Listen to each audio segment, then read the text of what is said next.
Hi, it's Faiza here. I am the host of Mommy Sanity, and today I have special guest. I'm so honored to have you, Naomi Aldor. Thank you so much for being here with us. Well, thank you for having me. Yeah, no, I'm so stoked. I'm so stoked to be doing this interview with you, and I know that we have a lot to talk about and a lot to share. So before we go into it, I want to introduce you. So Naomi Aldor is the author of Raising Our Children, Raising Ourselves, published in 19 languages. Aldor guides parents by phone, Skype sessions, and workshops internationally. Her guidance is not about gentle ways to control a child, but about how to have peace without having to control. It is about a way of being and of understanding children so they can do their best, not because they fear us or seek our approval, but because they want to, of their own free will.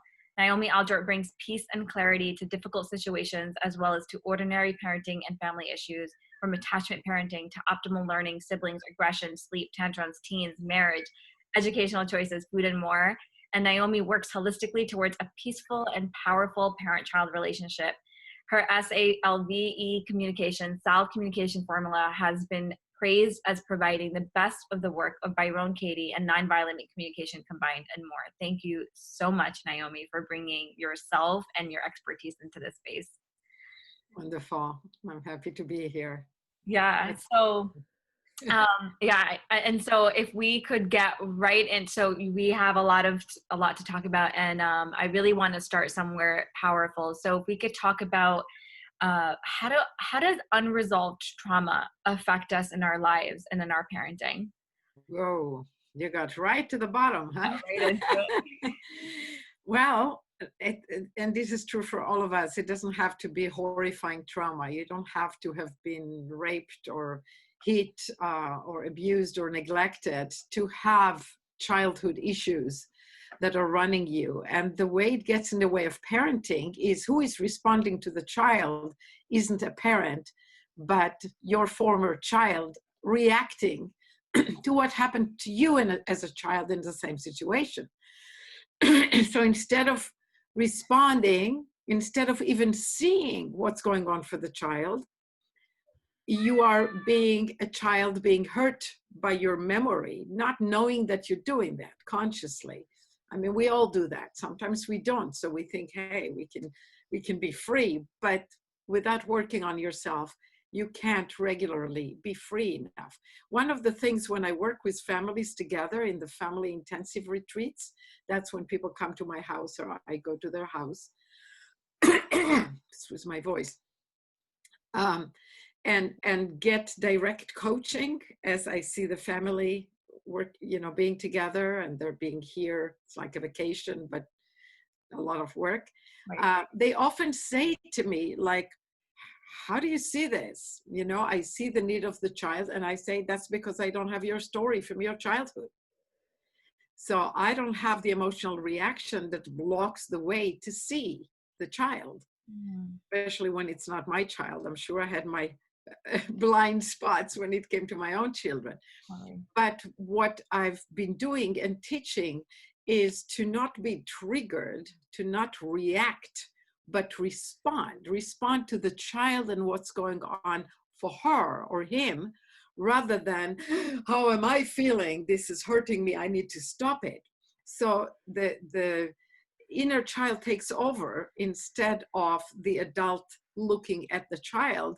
Your child is now your therapist because you're having a reaction and they have to deal with your emotional storm.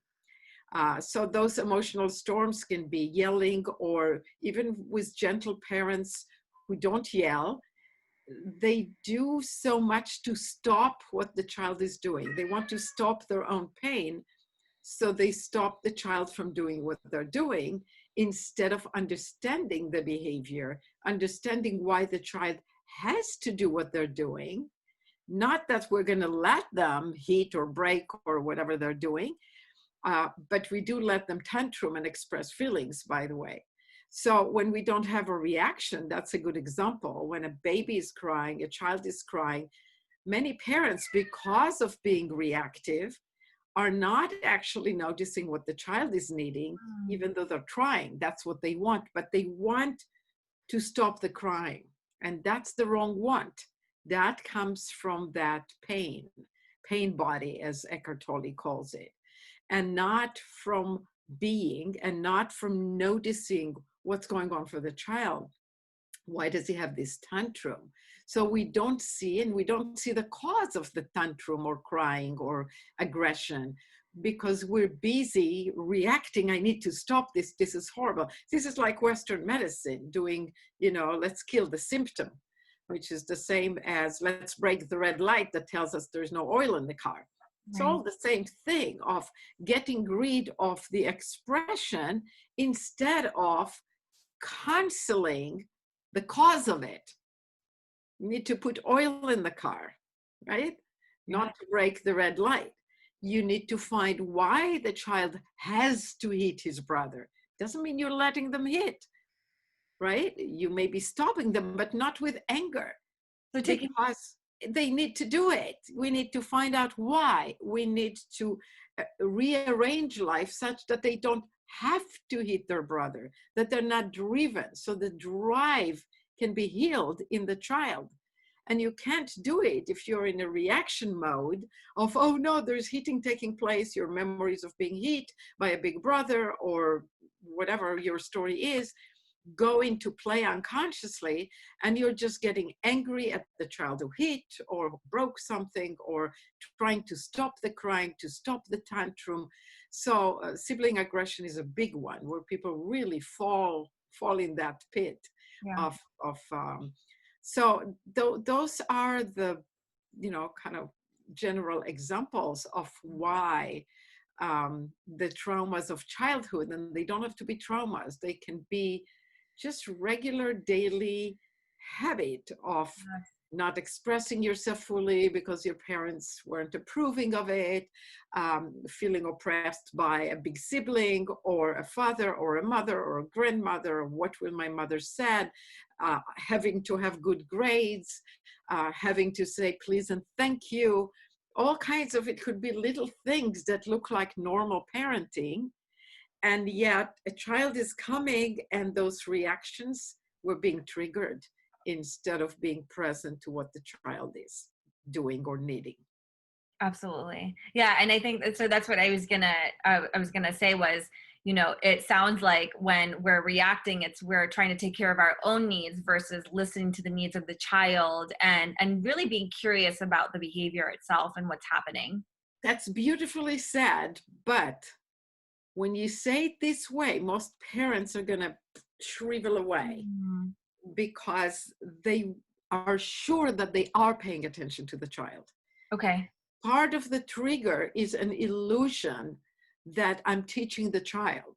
I care. I love my child. They need to learn to not hit. They need to learn how to express their feelings, or to ask for what they want in a nice, gentle language. And we don't see, we actually think that we are doing exactly what you said. So you have to be careful. It is right on the way you said it. And we need to be careful and kind to ourselves and not judge ourselves. Yeah. Absolutely. Yeah. And I say that without judgment, of course, we all do it. Right. And I think it's just a matter of being conscious and open to, new ways of seeing things. Totally. We always think that we're doing the best we can. And we always believe that we're doing what's good for the child, that we're paying attention to the child. So even when it's a trigger that causes the parent to do things like what you said so beautifully, yes, actually they're taking care of themselves and doing things about themselves. But the system is so good that it gives you the illusion that you're taking care of the child. So that's why you have to be careful and not think, no, I'm taking care of the child, or feel in any way judged that the illusion plays on you, because it plays on all of us. Yeah. Absolutely. So yeah, when you're triggered, it may feel to you, or you're focused on the child, you're seeing the behavior you want for their own good, to stop them, to make them understand that they can do this and that. And that's not the point, because you're not actually seeing why they need to do the wrong thing. You're thinking that you want to teach them to do the right thing. But until we see that what they're doing, they need to do and handle the need, they can't really learn anything anyway. And it is then just your trigger that wants to stop the behavior and give a lesson of behaving right in order for it to go away. Absolutely. Yeah, absolutely. Thank you for clarifying that and adding that piece to that. I think it's crucial for sure. And when you're being conscious of this, it's you're understanding yourself in a very non-judgmental way, of course. Yes. Yeah. Uh, Self-forgiving at all times. right. Yeah. So this goes into my next question and talking a little bit about these masks that get created because of our own childhood experiences, right? So how are those created, and what's happening? Well, they create it gradually. A baby is born and they're exuberant, full of life, wanting, screaming, squealing with delight on the slide, pulling on things, have no idea what the rules are, right? And we start kind of teaching them in a way that tells them who you are is not all right. Don't just do your own thing. Look at me and I will tell you what's right and what's wrong in variety of ways. Could be as simple as you shouldn't sleep with me anymore. So the baby sleeps with the parents, and at age 2 or 3, the parents say it's time you sleep by yourself. If the child is not ready to sleep by themselves, and most of them at 3 are not, then what they're learning when the parent try to gently train them to be in their own bed and go to sleep is how I feel inside is not all right. I can't trust me. I should make myself fit what's expected of me. So that's how we start building seeking approval. Instead of being free, we need to make what you called a mask. We need to create a personality that is accepted. For the child, it's not right away a mask, but over years, especially if we praise, if we give rewards, if we keep saying, this behavior or this achievement is good, now I love you, now you're wonderful, but this isn't, then we become what looks like successful, wonderful people doing all the right things. But when you look at teen suicide, it's usually the top student of the class. It's usually those who are afraid of punishment and yearning for the praise, not at all in touch anymore with who they are. So they're being this mask. It's not just wearing a mask, it's being that mask. Yeah. It's not remembering who I am. And I'm that mask. It's very tiring by teenage. Sometimes they feel like, now I'm going to finish high school. Who am I going to please next? Then nobody will care. Or they finish university and then get the big depression. Who am I going to impress? Who am I pleasing? What show am I putting on to impress who next? And can I keep the competition? Because now there are more people who are just as good as me. So, often this case is more severe with those who were the best student in class. Absolutely. The good kids. I have parents who call me and would say, oh, we have 2 kids.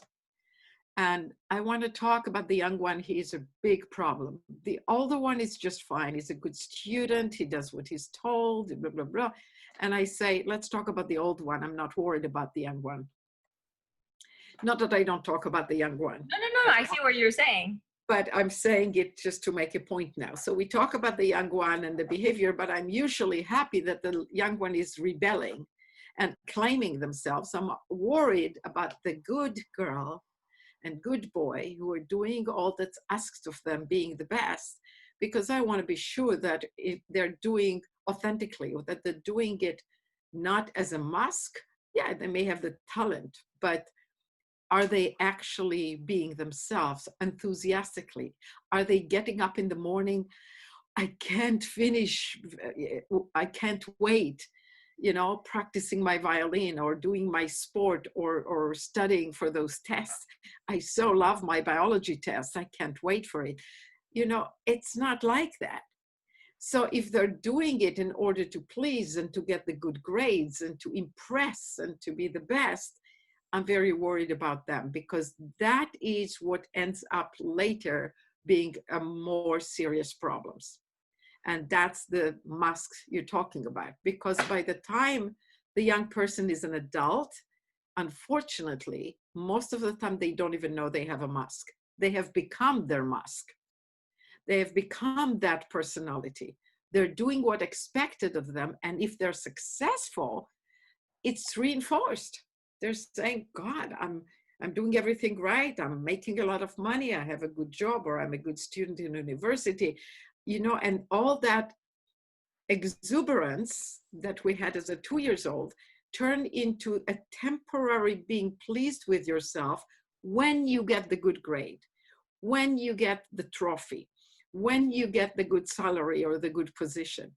And at other times, you now become dependent on that constantly, which is why most people are in such ups and downs. It all depends on circumstances. Yes. You got your job, you're great for a few weeks, or for as long as the job feels new. You got the good grade, you feel great. You didn't get the good grade, you're suicidal, you're debilitated, you don't know what to do, you think you're not worth it.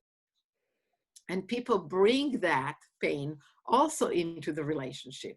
So when the parent has a mask like this, and they're trying to look good all the time, to do good all the time, then the child has to be this fantastic thing and happy all the time for the parent to feel, I'm a good parent, my child is happy all the time. So I'll give you an example, a story from a family intensive, the families that come here to study with me. So this family was actually in this room, and I was giving a session to the mother. And the 4 years old, they had 3 children, and they were out playing in the other room, and my husband was making dinner. And the 4 years old came in and said to his mother that my husband is making mashed potatoes, but he doesn't have the gravy that they have at home usually, which is junk gravy that we wouldn't have anyway. From a regular supermarket, we don't do gravies. So anyway, we usually don't even eat mashed potatoes. That's really sugar, but whatever. When they're guests, we do variety of, we bend. So anyway, the mother's anxiety about the child being happy all the time went so far. She was ready to lose her 2-hour session for which she paid and drive 15 minutes to the supermarket and get him the gravy, because that was the only time we had for the rest of the evening in terms of our plans. So that was her time without, with the father being with the children, it was sometimes in a family intensive, we have to plan the times to make it work, especially when there are 3 children. Yeah. So anyway, I knew that her trigger, it was early in the program. So I was still working with basic things with her. And I was giving her a signal that she would get her freedom when she realizes that it's all right to tell a child that he can't get what he wants, that he'll be just fine. Because she went into, he will starve. She went into lots of childhood story about scarcity of food and not being happy. And, and she just wanted him to have what he wanted. And the resolution of this was very interesting, because she did finally tell him. She first started wishy-washy. Well, yeah, we can't have it. I'll talk to Harvey. Harvey's my husband.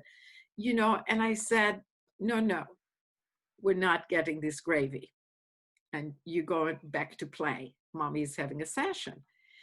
And he went out and he was fine, which she would have learned that evening that he can be fine. But my husband ruined the game because he didn't know what was happening. And he said he had to go to town anyway for something. And the child asked him, would you get me the gravy? And he said, sure, I'm going anyway. And I heard that just in time. My husband was already in his car. And I went out and waved my arms. And he said, did I goof something? Because he knows, he cooperates and we work together. Yeah. And I said, yes, this child has to experience not getting the gravy. And the mother has to experience that he can survive it. So he said, oh, okay.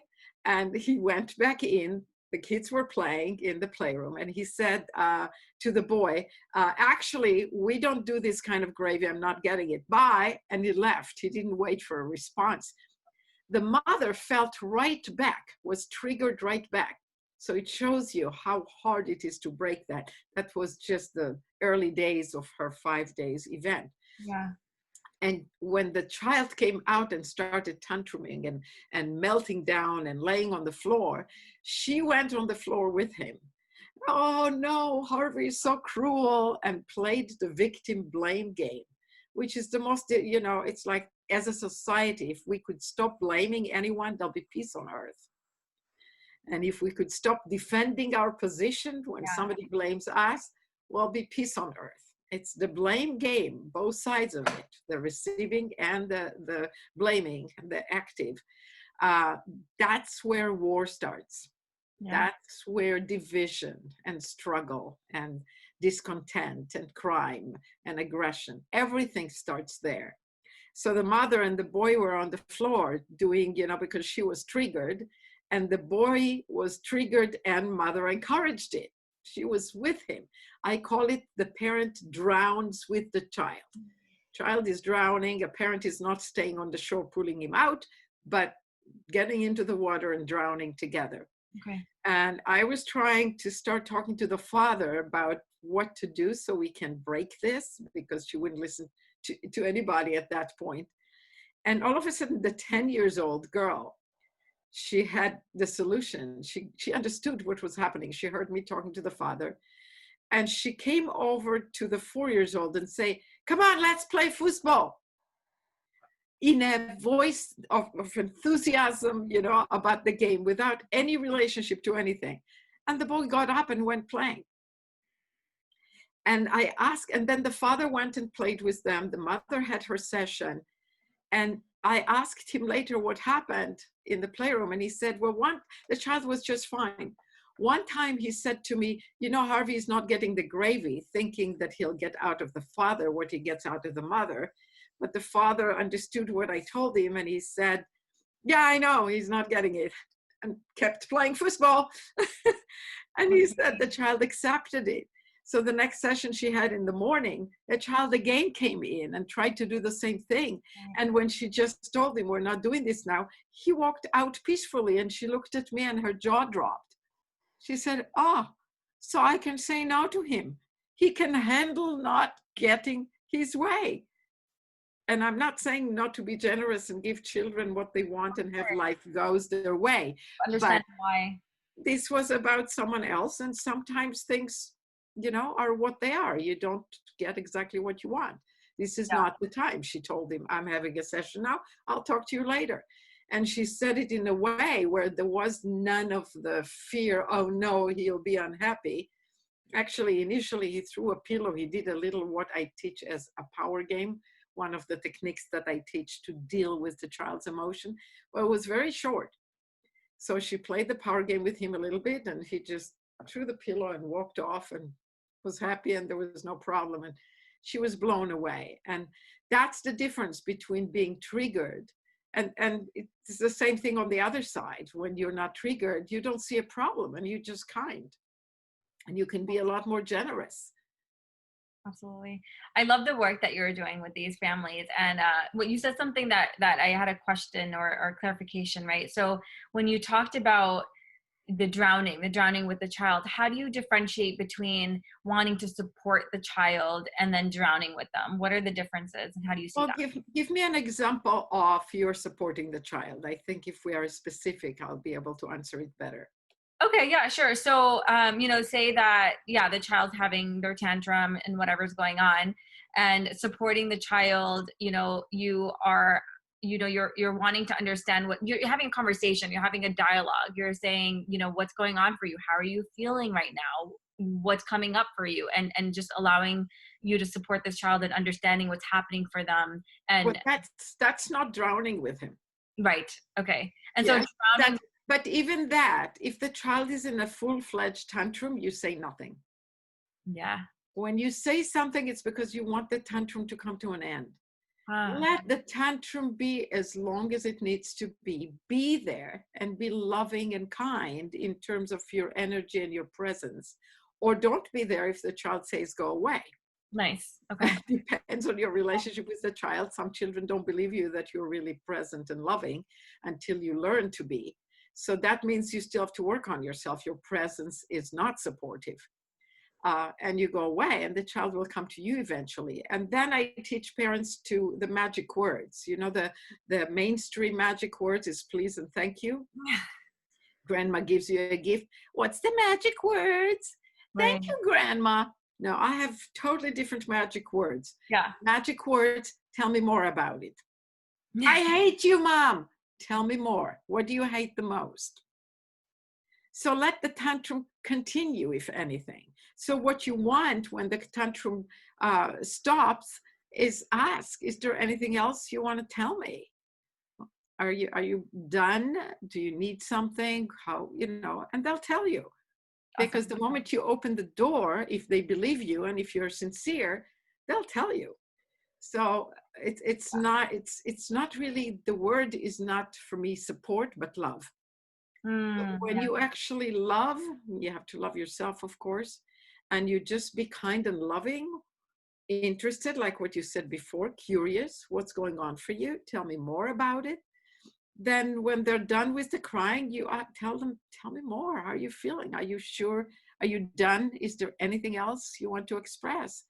And you don't always have to do it, because sometimes the child gives you a clear signal that they're done, especially when they're very young, when they know to wash it off in one big cry, and then I want to go play now. I don't want to talk about it anymore, and they don't remember it anymore, and it's like nothing. They did their healing. They did their therapy. But if they need to talk, they may cry again and cry more. So the parent will say to me, I validated their feelings and I asked the question, now they're crying more. I said, well, that's a good result. That means they weren't finished. And you gave them an opportunity to make sure they really finish. They really open up everything. But it's not like, you don't have to be a therapist and constantly look for those opportunities, because children create opportunities. If they're not done crying and you didn't do that, they will fall the next day or break something the next day and be upset again and finish yesterday's issue that is ongoing for them about something. Absolutely. Absolutely. Wow. Thank you so much for sharing that. Yeah, I'm glad I asked that question. So, you know, you talked about this wanting to see the older son and helping him see if like what's underneath that. You know, is he enjoying this process of being the good child, or is he wearing a mask? So how do you differentiate and distinction, like the distinction between ego and true self? Well, let me first kind of say the caveat of the whole thing, because we don't know what true self is. We make up words. We try, you know, there is an essence of our being as human that all philosophers and scientists all through human history have been trying to pinpoint or to understand. And honestly, we can't understand it. So we have speculations, and we have gurus telling us all kinds of things about who you really are and the self. So I know more about what ego is, and we would assume that everything else that's ageless, that feels the same when we were 2 or now, that is, we'll call it the self or the being. But what the ego is a recorded program, a computer. So we're born and we're told all kinds of stories, or things happen to us, and we come to conclusions. And this machine that was empty, or we don't know that it was even empty, there is personality and all kinds of things we come with. But whatever those particular characteristics are now recording within its abilities, certain programs. And a lot of them, especially in modern time, are focused about wanting things and wanting achievements and wanting approval. And that program is an ego program. And it's what we talked about before. It depends on external payoff. And as long as we're dependent on external payoff, I get the ice cream. I'm happy when I eat the ice cream, at least the first few bites. Actually, after that, it's not even as great. But then, you know, a few hours later, if I don't get ice cream again, I'm unhappy as a child. Or I got a new toy. I'm 4 years old or 5 years old or 12 years old, can be at any age. And I got a new toy, or an adult, a new car. And it feels like, gee, I'm so happy. I got the car I wanted, or I got the Legos I wanted. It wears out because it's not who we are. It's a program, satisfaction. It's seeking that wanting. And unfortunately, the most caring parents are feeding the wanting machine the most, giving the baby all the time some stimulation. Baby cries, look here, jingle, jingle. Yeah, I'm crying here, have something to eat, you'll feel better. It's like constantly stimulate with something. You're supposed to want things and to get things all the time. And that program creates a huge dependency and a removal from the self. Because the self, look at a baby, look at a 1-year-old or 2 years old. Doesn't matter what happens in life. Doesn't matter what virus or war or grandma is here or not here. They're excited just looking at a butterfly going by. They're excited looking at an ant. They're excited to breathe. They're just like, wow, here I am. You know, that reminds me of a story. There was, I think it was in Ireland. I go to Europe a lot, public speaking. And his father came to pick me up from the airport, and he's, I think 5 years old or 3, or somewhere in that area. Boy came with him. The other child stayed with the mother at home. And I don't know what they told him about me, but he looked very excited to see me. Like, oh, this is the old woman, whatever, the Naomi that they told him about. So he was sitting in the back seat, and I could literally feel his eyes on the back of my head with such anticipation. And I knew I had to connect with him. I had to relate to that. And I turned my head back and I said to him nothing but something simple. Isn't it amazing? And he looked at me like I said the most obvious sentence. And he said, yeah. So there you go. That's the self. He thought it was amazing. I don't know what his it was, but it was life. I was meeting this old woman. It was going to the airport with his daddy, being in a car. The sky is blue. It was a beautiful day. You know, it was like, isn't it wonderful? Yeah, it is. And his eyes were coming out of their sockets. We lose that and become the ego.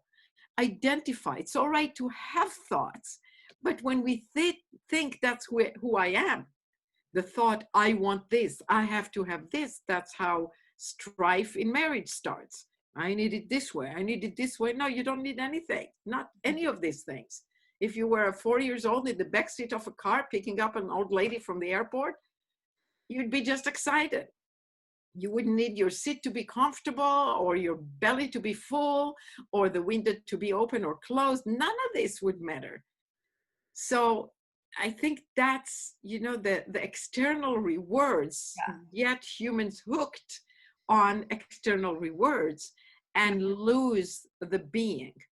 And when being is there, it's an unconditional exuberance and love of the self and of life. Yeah. And then we don't have to raise children to all become doctors and lawyers and be so successful either. Right. Because they can be ordinary people who are in love with life, in love with themselves, and therefore in love with everybody else, which is all the same. Absolutely. So how can we support our moms in starting that healing, that inner healing journey, so that they can connect with that self? Me, call me. That's what I do in sessions, in workshops. Create a workshop for the community, a web class. If you can't afford, you know, your own private, you can do it in a group and pay less, or come here and have a family intensive if that's more in your, if it's in your budget and you need it. I mean, everybody needs it. They say they get most out of it. I guess I But meant like what, yeah, like what is in that? Sorry. general, I Right. understand. I was starting, it was kind of like a joke, like I can help. You But can, you absolutely can. and not everybody can afford me or wants to do it this way. And some people prefer yoga and meditation and other ways. So Totally. I, in terms of my method, read the first chapter of my book, read it all, but there is that solve formula Yeah. that Faiza mentioned, which gets you to go inside in the moment that you're triggered with the child. So it helps you stop yourself and not do that first reaction, because you are like a computer, and the first sentence that comes in, he shouldn't be doing this. He should listen to me. He should go to sleep now. He shouldn't be tantruming. He shouldn't be hitting her sister, whatever. She shouldn't be hitting her sister. All that, the first thought that is on that automated computer is bound to be a wrong one, not one that we want to follow. So what I teach deeper than the solve formula when you have a private session is to go into the S of the solve formula and do a personal healing, looking at my child should listen to me, asking yourself, I do something very similar to the work of Byron Katie, the 4 questions and turnaround, for those of you who know it. So the first question, he should listen to me, is that true? Really? Hmm. How do you know? Can you absolutely know that what's going on for the child at that moment, that you are the God that knows what should go in that brain and that he should listen to you? You don't even know that they don't listen to you. They may be not obeying you, and Mhm. you call it not listening. Yeah. So, and then we look at, so he should obey you. And most parents that come to me are already in touch with not wanting children to obey and live in fear and do what they're told without thinking. Yeah. So we go back, he should listen to you, and he isn't. Is that true that he's not? And is it true he should listen? So I like stories. They always demonstrate things the best. So a father was telling me about how his 6 years old wasn't listening to him. He put the older sister, not older, actually younger and older children to bed. And this child had school in the morning and he was painting in the basement. He was doing art. And the father kept saying, we're already in bed. Please stop what you're doing. Go prepare yourself in the bathroom and come to bed. And the child wasn't doing it. He was continuing with his art. And I worked with the father because what happened wasn't good. Eventually, the father worked from that reaction, from that trigger. He got angry. He went and grabbed the child and picked him up and put him in the bathroom, closed the door, told him get ready, and went back to the family bed to read a story to the, I think, girls. And after a while, no child came out of the bathroom. And so he got up, cracked the door open and looked and saw the child on the floor on his back singing. And I call that story, there's an article about it in some magazine, I don't know which one, because I write for a lot of magazines, advice columns and articles. But I call this one Singing on the Bathroom Floor because of that section of the game. What happened next is the dad got angry, the child cried, and it took another hour and a half to go to bed because everybody was upset. It made it much longer. Right. And when we worked on it, so when you work on yourself in this example, so I worked with the father on each step of it, like when the child was still in the basement painting, if you were aware of yourself, you had the thought the child should obey me and go to the bathroom. The child should understand they need enough sleep to get up to go to school tomorrow. And is all of that true? What is the child actually focused about? Because reality is truth. What the child is doing is what's going on for them. He's not thinking your thoughts. He's thinking his thoughts. And so when the father tried to understand, so without this thought, so with the thought, he became an angry father who goes against his child. Mm. Without the thought, he would think he's really absorbed with his art, and maybe half an hour less sleep is less important than feeling autonomous and finishing his art. And then I said, so how would you be without the thought? I said, well, I would just probably say to him, we're already in bed. when you're done, please get ready and come to bed. And it would be all in all faster than what happened.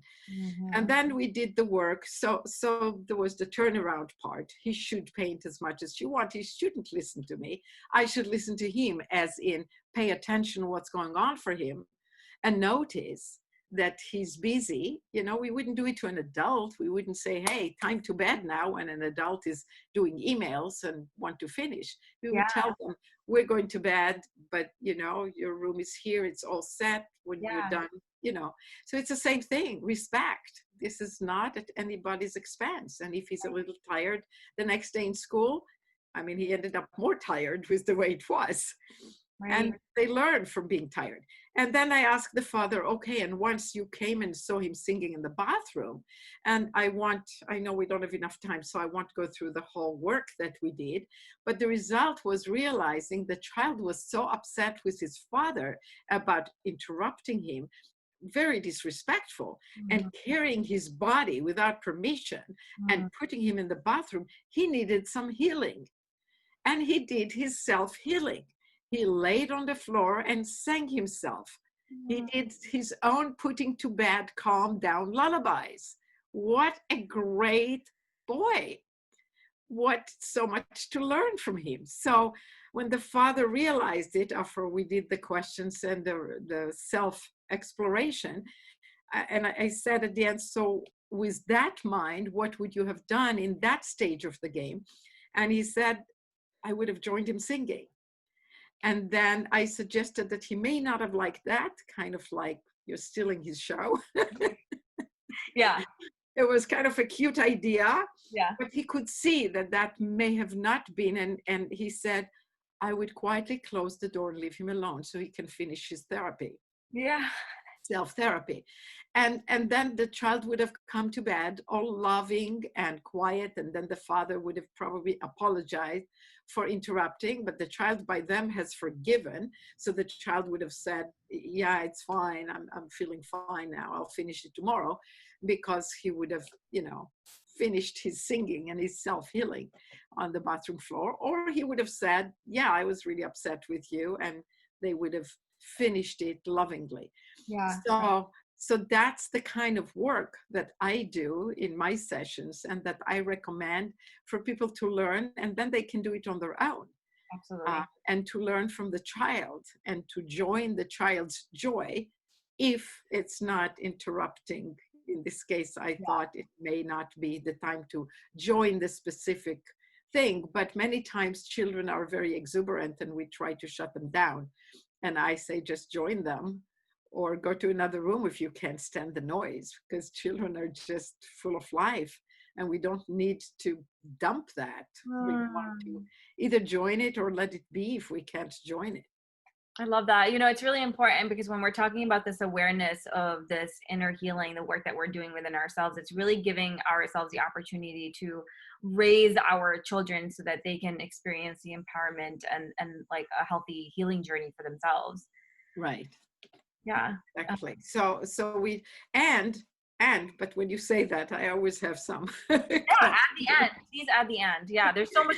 And you know, I feel like when I say these things, I want to throw a quick concept before we move on to the next thing, but please feel free to always add on to I that. just want to say I don't want parents to feel guilty.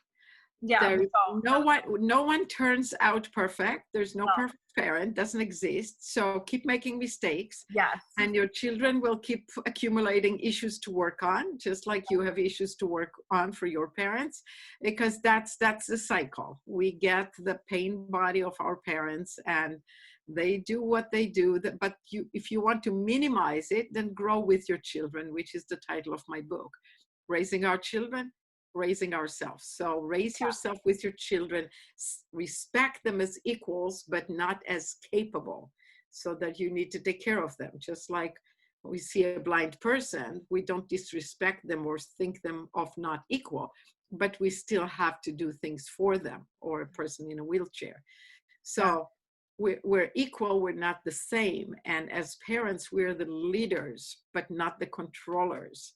And we're here to learn as much as the child. And please be imperfect in front of your child. Because if they see perfect parents, they become more of approval seekers who are insecure because they can never live up to that kind of an image.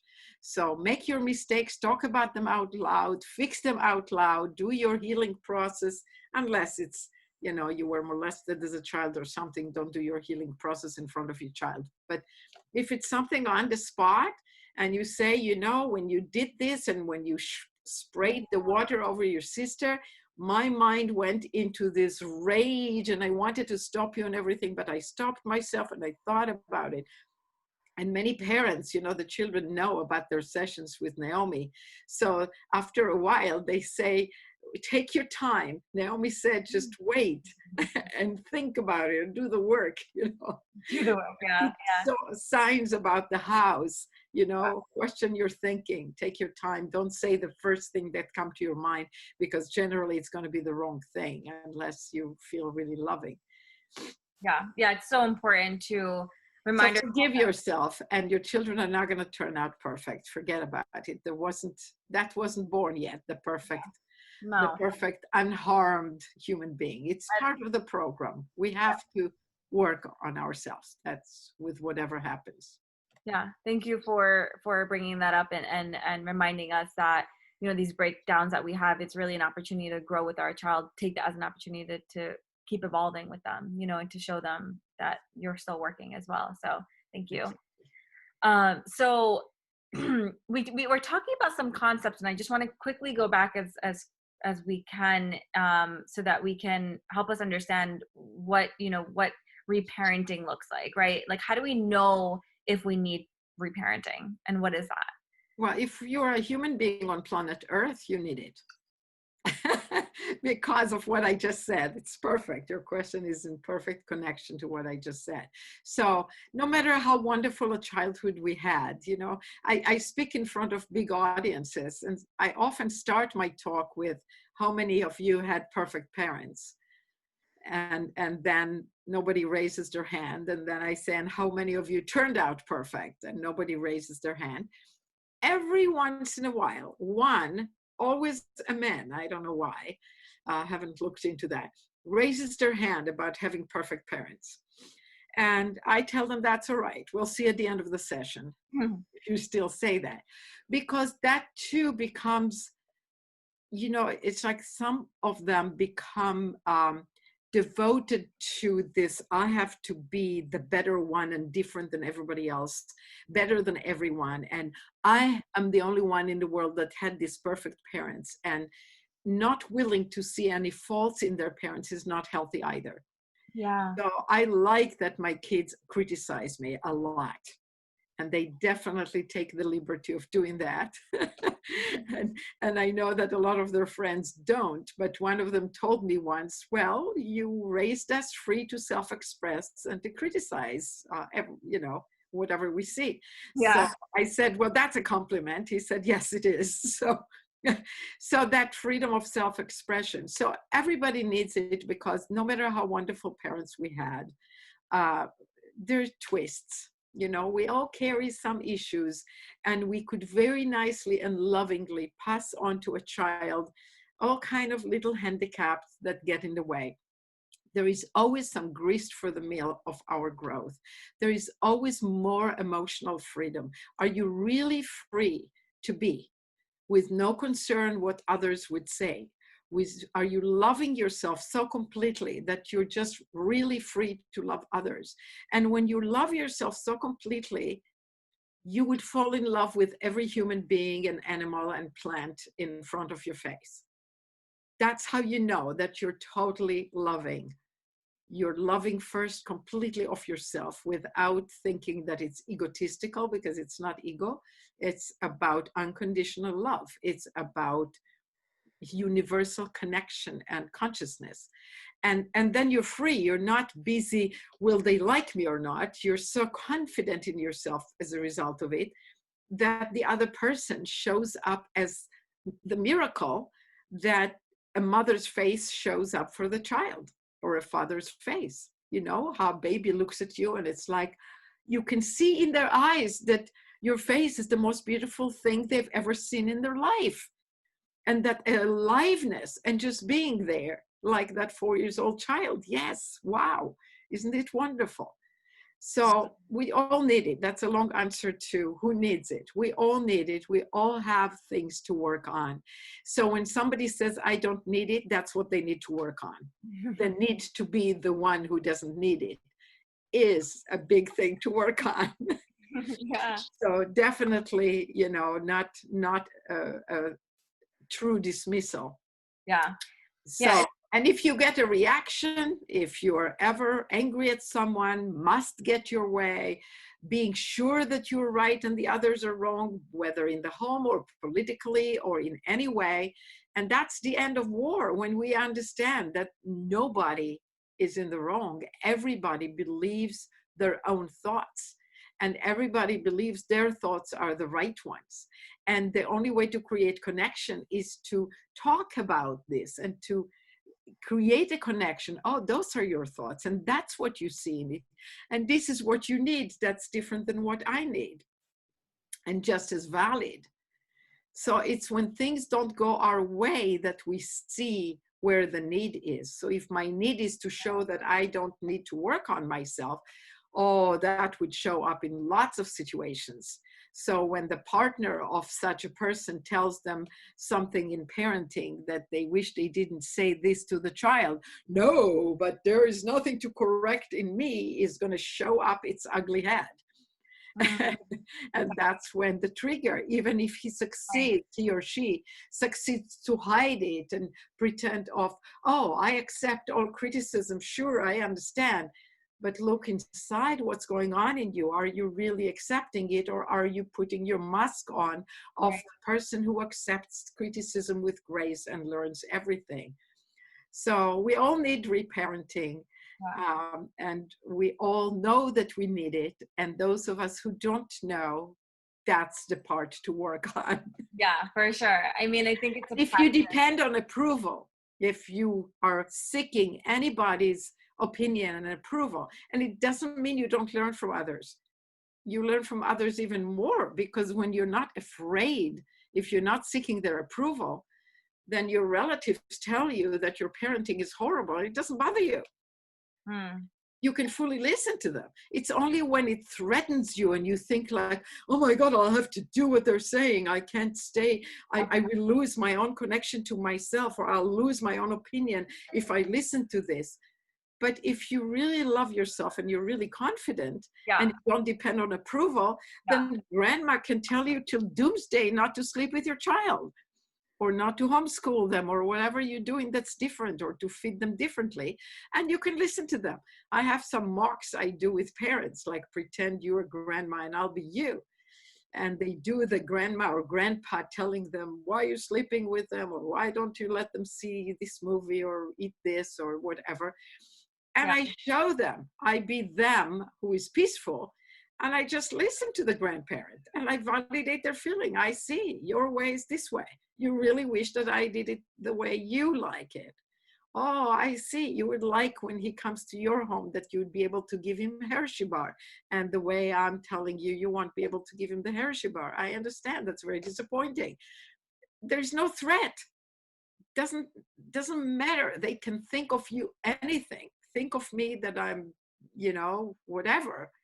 And that I'm doing terrible parenting. And if I'm rooted in myself and do what I think I believe, and hopefully open enough to keep changing, then I'm free of the dependency on anyone's approval and open to learn from them. Then they may say something that I think, you know, that's a good point that I never thought about.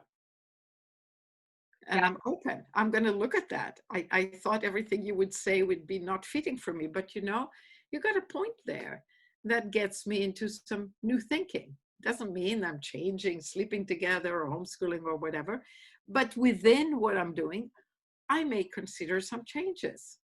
Some new thoughts. Right. And there's a difference between that. So really, like, if we're deeply being affected with experiencing low self-worth, self-betrayal, you know, dysfunctional relationships, these are, you know, reasons that we want to be able to practice of relearning how to meet our needs as an adult so that we can evolve. Yes. So you know, one more concept that I really think would be important to talk about, because, you know, it's what helps us move into the healing process and move forward in our parenting and in ourselves, is understanding what inner child is and how to heal that part of us so that we can go. So I like to call it inner being. I don't know what age it is, and I don't know that it has an age. I think the tendency to call it inner child is because as a child, it's the last time we were fully that. Well, I think also a lot happens between 0 to 8 that, like, that's really creating who we are, right? So Yes, yes, the formation of not who we are, the formation of the ego, formation of the ego. of the going away from who we are, happens in these early years. The inner child or the inner being is the one before those learned things, before trying to figure out how to fit in and meet. And I want to really be clear to parents that I don't mean that we don't fit in society and that we don't do what works for everybody. The opposite. The more we're free, the more we're free to focus on others and to be aware of others, be responsible, and be caring and considerate of others.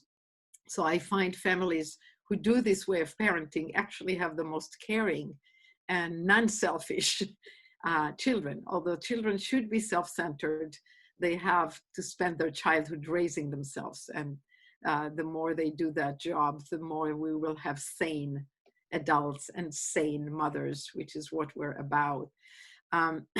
So that inner being, before we learn to seek approval, is the one that would be the best parent.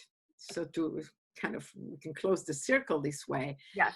If you want to become that parent who is really responsive to the child, the way I was suggesting, focused on the child and not being reacting from your own pain, then you want to be back to that being. You know how as children, we often say to ourselves when our parents mistreat us, I'll remember this and I won't do this to my child.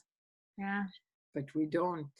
Read The Little Prince, you know, like he's talking as a child about all these things that adults forget. The whole book is about how adults forget who we really are. Yeah. So the more we meditate and question our thoughts and don't believe anything this thing is saying, this is just a recording, it's not a truth. And if it creates stress in us or disconnection with another, to me, it's like mathematics. 1 + 1 is 2. Stressful thought, division rather than connection, that means that thought is not true. It couldn't be true. Because the nature of an untrue thought is that it opposes reality. When the thought opposes reality, what does it mean, opposes reality? It means it's not true. Yeah. So when I say she should listen to me and she isn't, I'm opposing reality. In reality, she's not listening and she shouldn't be listening because she's absorbed in her painting and I'm being disrespectful. Or she is listening, but obviously just strong enough to say no in a quiet way and stay focused on what she's doing and not put it down on me and my ideas of what she's supposed to do and running her life and bossing her around. I tell parents, so parents with best intentions are being the boss. And then we're surprised that the children grow up and start to boss us around. But if we boss them around, they'll boss us around. It's the same thing. So to heal this, we need to start with us in the moment that we feel that anger. You know, one child is hurting the other, the older child taking something out of the baby. I'm not saying let them do it. Pick them up or pick the baby up and get them handled, give them something else to do so the baby is happy and handled and learns, like sometimes there is wind and I'm going away. I always say reality is the wind, the other person is the wind. But then take care of the child who pushed him or who took the block away and take care of them. Make sure the baby is not encroaching on their privacy, on their ability to play, on their ability to have their own stuff without it being ruined all the time. It's just a lot of details about relationships. Yeah. So you can only do that when you're actually seeing what's on to the child, the way you saw it when you were a child yourself, and you said to yourself, I want to do this. My mommy doesn't see that this is unfair. It was my sister who did this first, and my mother doesn't see this. I will keep seeing the truth. Well, you lost it. You're not seeing the truth. With rare cases, you're not seeing it. And anytime you have that stressful thought, that opposition or defense against something, which is the two sides of the same thing, where you want to stop the child with what they're doing, but you're stopping it with anger. Right. I mean, even when a child runs into the street and it's unsafe, you have to grab them and stop them. You may have to shriek and scream to get their attention, but that doesn't mean you have to be angry or stressed. You may be fearful, and you may hold them and kiss them and hug them and say, I was so scared. You ran into the street. I should have held you the whole time next to such a busy street. So everything leads back to working on yourself to be present and at peace with the moment and with the child. Right. So you need to constantly work, and that's where those sessions or meditation or books, whatever your method is, and that's what I work. I mean, I work with parents also on just trivial day-to-day questions. They would ask me how to do bedtime or food or homework or homeschooling or whatever, or marriage or relatives. Right. And sometimes sessions are about simply answering questions that are day-to-day life. But when they want to go deeper into why am I responding in a way I don't want to respond, then we do all this deep work. And sometimes it's few sessions and sometimes it's few years. It depends. Right. Or sometimes they come here. Yeah. I mean, it's, of course, everyone has their own needs. So, I mean, we talked about really a lot of, so it was really important that you and I got to process this, right? Because, I have passion in this topic as well, because, when I'm interviewing and we're talking about trusting who you are and, all the things that we want to create for our lives and moving forward and parenting and communication, everything, I thought it's really important that we get to understand ourselves and the way that we show up and, and feeling responsible. So thank you, Naomi, for really guiding us through this conversation. And, two questions I have for you before we wrap up and ask where we can find you is, one is, what is the one takeaway that you would like for mothers to receive out of this episode? Well, all of it. This is hard. Be conscious of the fact that you could be either scary to your child or that you are scared of your child and therefore leaving them with power over you and feeling helpless that there is no adult taking care of them, and anything in between. So a lot of what we work on is to be free of the need to control, but still be leaders and give the child that person on the shoreline who is going to pull them out of water, or give them specific guidance without controlling them, but still guidance in a relationship of trust and respect. And the other thing maybe with it is raise ordinary people.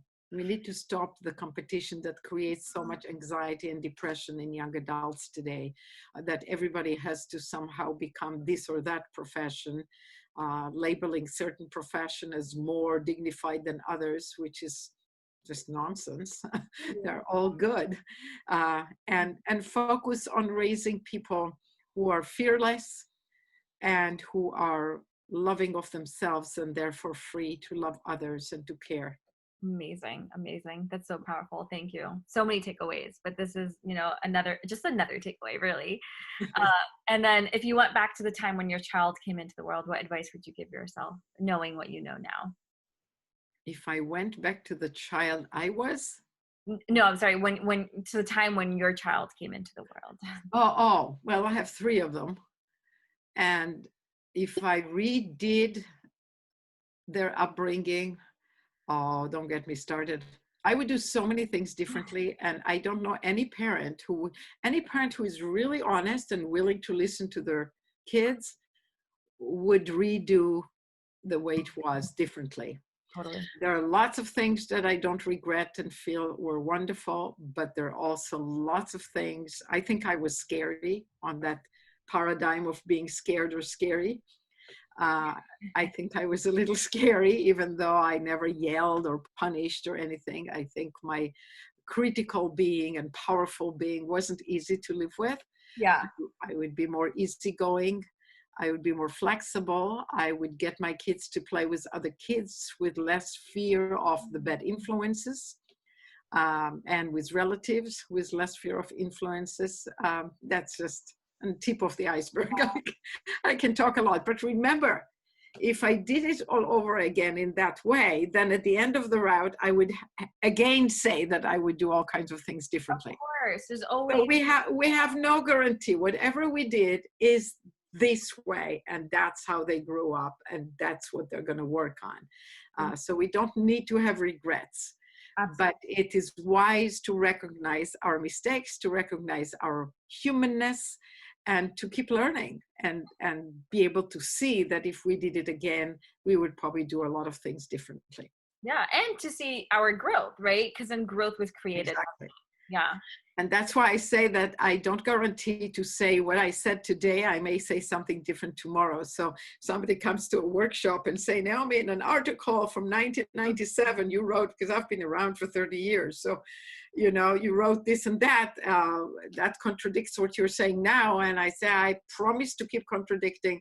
I keep growing. I don't guarantee that what I said or what I say today, that I would stay thinking the same thing. And just do your own self-exploration, and your child is one and only. There's nobody else like that. So you have to find your way with that child and with yourself.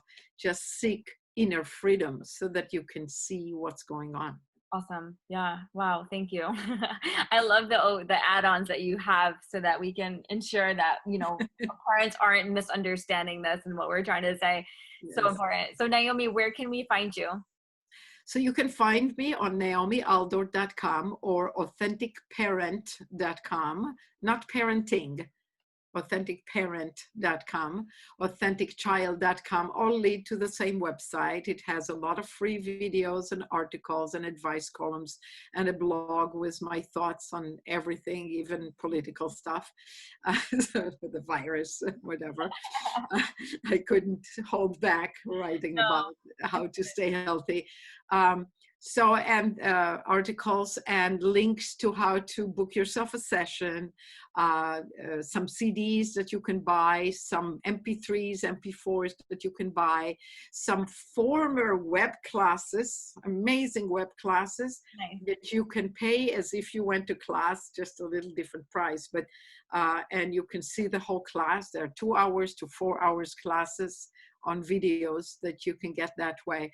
So the website is full of things for free, full of things for low cost, as well as the more expensive workshops and private sessions, which you can call like this, like Zoom or Skype or FaceTime from anywhere in the world. I talk with people from anywhere. Yeah. So it's all available.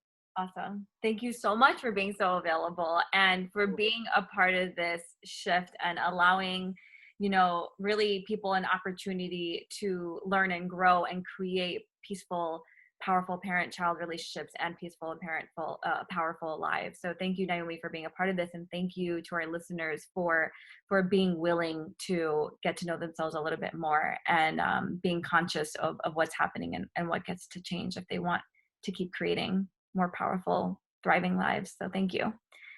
Thank you.